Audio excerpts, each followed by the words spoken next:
One was the Māori members of the Regional Planning Committee met with the commissioners for the amalgamation.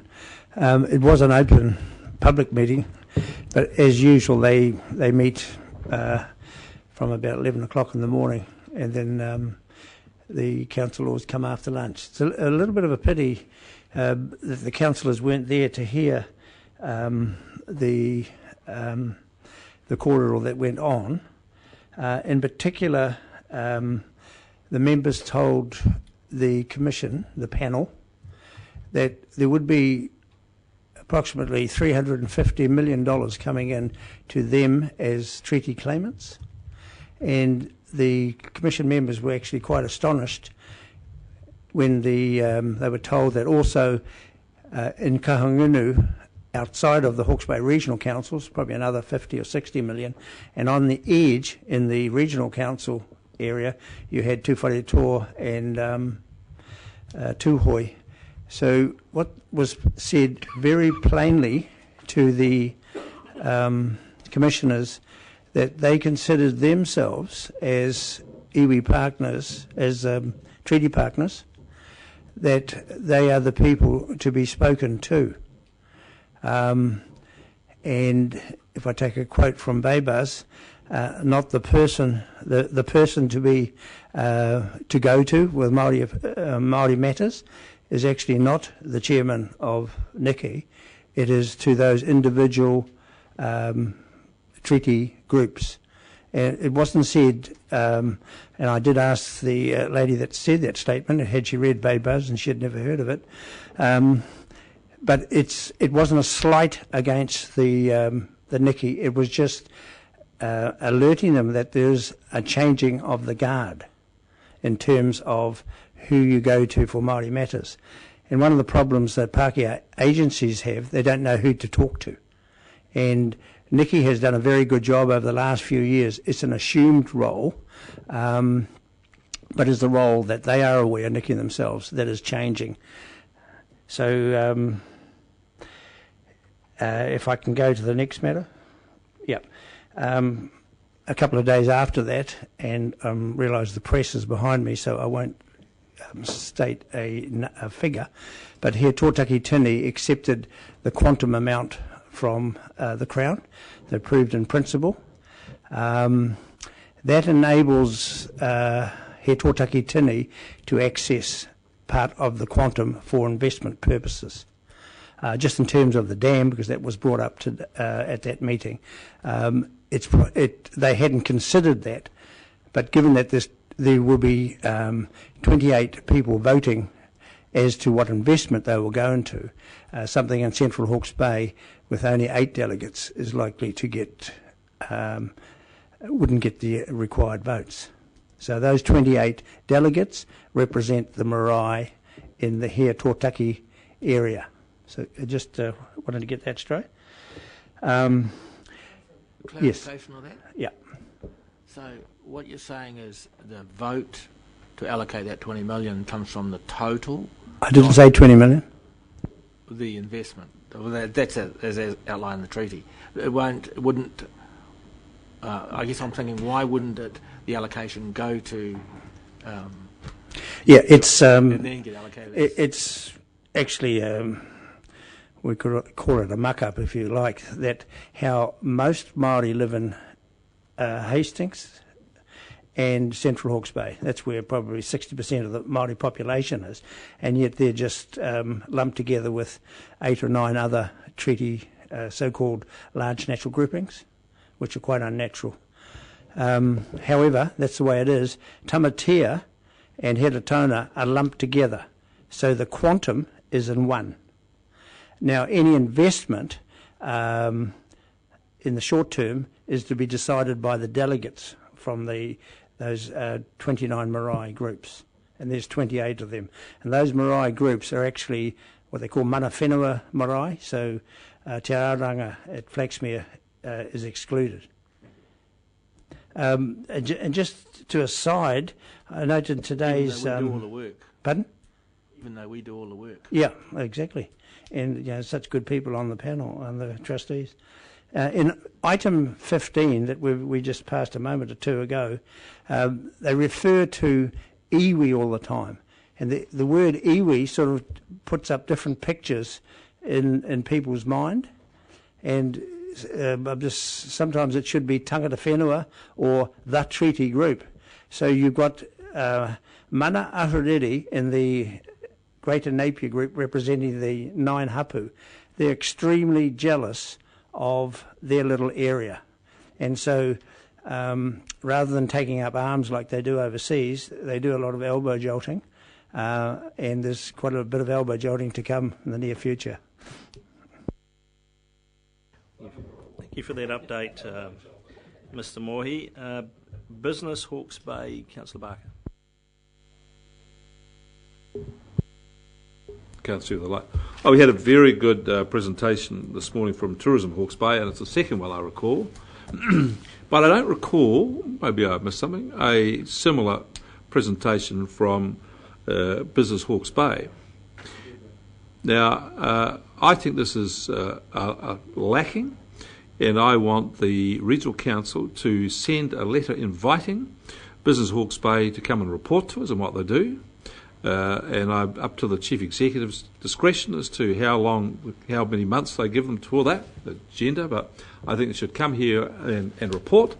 And I would like in the letter also for there to be a suggestion that they make a regular time for reporting to us as well.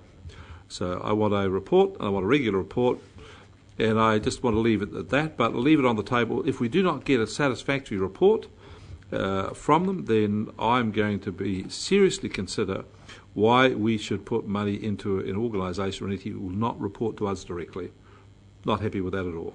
I thought tourism was fantastic, positive, constructive. Happy to support them. Mr. Chairman, can I just check? Leanne, you sent out that regional economic development strategy to the councillors, or did I dream it? Helen did. Helen did. Oh, okay. Yesterday. Right. Well, I mean that's supposed to be their Bible, and I'm concerned too as to what they're doing or not doing. Letter pending. Anyway, so you've got that. And order. I hate that word, order. Misinformation to media, Councillor Scott, last item. Thank you, Mr. Chairman. Could I raise one other very minor item? Do that first. That was field day, the Hawke's Bay Farm of the Year field day, Let's hear about which was extremely well attended, and we looked at Hugh McBain's property, which is in Irrigation Zone M, and we had some of the staff present at that and did a very good job, and a lot of very good feedback on that, as we're a sponsor of that award. I thought that perhaps councillors should be aware of it. So if I move on to the other minor matter, which to me it's particularly minor, Mr. Chairman, and that's that I really want to counteract some of the very misleading and at times, frankly, dishonest claims that some media is appearing in some media. In particular, I want to refer to an article in a blog site. We recognise that is media, which is written by one of our councillors. And the blog that refers to Plan Change 6 is, to me, a very clear breach of the Code of Conduct, both against the staff and against the majority of the councillors. And as I heard today, probably against the directors of HBRC as well. The statement suggests that as the draft is written, the plan is going to give a swimmable, what was it? I've got it in front of me here somewhere, swimmable, fishable, healthy river. And quite frankly, that's what this council sought in a way of its proposed plan change. And 5 councillors and the staff are being accused of wanting the dam at any price. I take any cost, I think it says. I take issue with that, Mr. Chairman, and it is simply not true. And I am only speaking for myself as one of those that is named, having this view, but I will say that statement is nothing but a lie. The actions of the person writing such lies is extremely dishonourable. Such behaviour really shocks me. Perhaps we've been shielded in the past from such behaviour, But as they have to confront lies about one on the website, I'm not going to go rushing to the media, trying to publish anything myself or trying to undermine any other councillor in the way of their performance.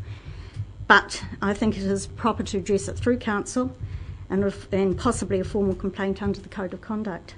And I haven't spoken to any of my colleagues that have also been falsely accused about this, but I suspect they probably agree with me. So I really want to state my position on this. I want a clean and healthy environment, as our vision actually states, and that goes in that environment for the Tukitoki River. If the RWSS does not proceed, then we will not get the gains for the Tukitoki that we wanted. Periphyton will continue. There is absolutely and utterly no doubt about that. And the science clearly states that. It occurs naturally upstream in the headwaters. Anyone that's been tramping up there knows right up in the headwaters of Makarora there is a lot of periphyton, well up above any farming activity whatsoever. The reduction to 0.8 DIN will not further decrease the growth of periphyton over than that has been proposed already. The evidence the board, some parties had, and that was discussed today, requested much lower limits, which would need to be achieved for the end to drive down the periphyton. No matter if all the farming stopped and the whole catchment were treed, as it is in the headwaters, we would still have periphyton.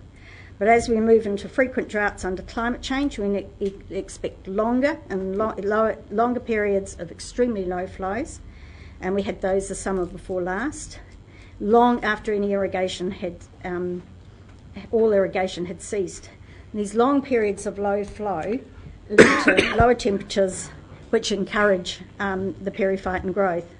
Now, I accepted the very extensive and detailed scientific evidence that looked for good environmental outcomes from the dam, which was sustained flows from the Makarora with the benefit of flushing flows that could shift the periphyton off the rocks. In other words, I was looking for improved river health. I was looking for a swimmable and fishable river. Not that I like fishing or actually particularly favour trout fishing. All along I've looked for better environmental outcomes for the future, and certainly I've considered the benefits to the economy of the irrigation, to the farmers, to the processing industry such as Silver Fern Farms, Watties, McCain's are some of the bigger employers, and to all the support services industries. To the EIT, the chance of keeping our young people training in the region. But never did I look for this at the expense of the environment. And as the purpose of the RMA states, providing for the well-being while, and I stress that while, which is something I learnt from Judge Shepherd, sustaining the life-supporting capacity of the waterways. And statements have been made about certain councillors that they speak for the river.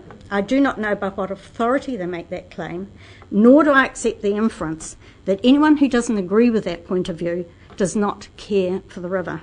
It's simply untrue, and what I've said previously is totally unsubstantiated.